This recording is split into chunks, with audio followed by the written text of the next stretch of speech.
Bernie Sanders and Hillary Clinton are promising free college tuition. But you know, 40% of student loan borrowers are already getting it in part. That's how many are not repaying their student loans. Give me some detail on this. Yeah, this is quite shocking. 3.6 million of these student loans are in default, meaning that that person has not made a payment in at least a year. Another 3 million are at least a month behind, and another 3 million have had their loans put on hold. In other words, deferred is what they call it. I mean, this is a huge time bomb ticking away. Are you likely to see this money returned? I doubt it very much. Whoa. Very small percentage. The problem was they gave out the loans, no credit checks, no required co-signers. I mean, it was just throwing money at some people that clearly were not going to be able to repay it. All right, Byron York from the Washington Examiner is here. Byron, I sense a bailout coming, and it would be a gigantic bailout. I think it will be proposed by the left because it wins votes. Am I off base on this?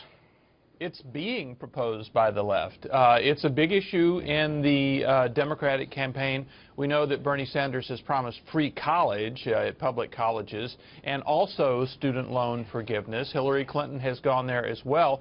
By the way, on the Republican side, I've heard Donald Trump and Ted Cruz, Ted Cruz actually had college loans himself, have mentioned the issue. They say they want to make it better, but they don't have specific programs. On the Democratic side, though, it's all bailout.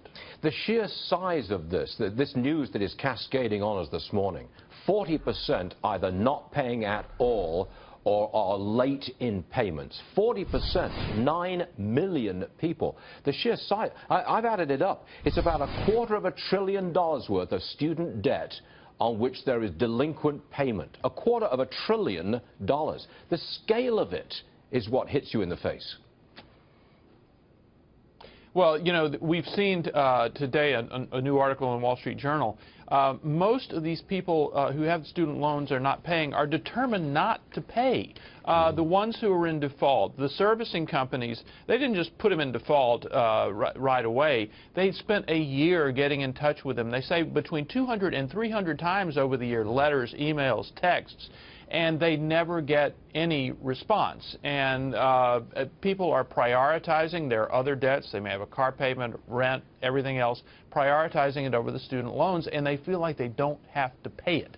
And that's clearly the case. Just extraordinary. I'm sorry to chuck this at you because these numbers are cascading on us this morning, and I'm drawing the conclusion that here comes the bailout.